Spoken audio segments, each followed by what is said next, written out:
Happy anniversary! Happy anniversary rin. Saya-saya ko ta. Mahal na mahal kita eh.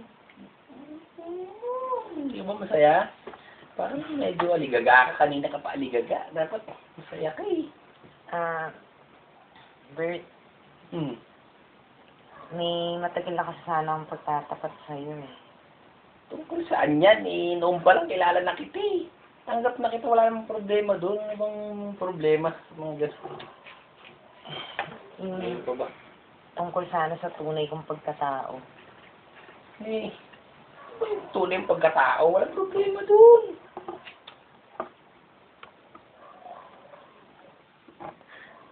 Naku, mag-aalas 12 na pala.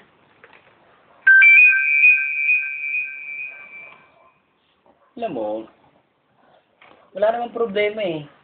Pinagmamalaki nga kita dun sa mga kamag-anak ko eh. Noon pa lang, mahal na kita. Ipaglalaban kita to the maximum. Pamilya ko, kahit na ayaw nila sa'yo. Tunay na ka, tunay na ano mo. Ah!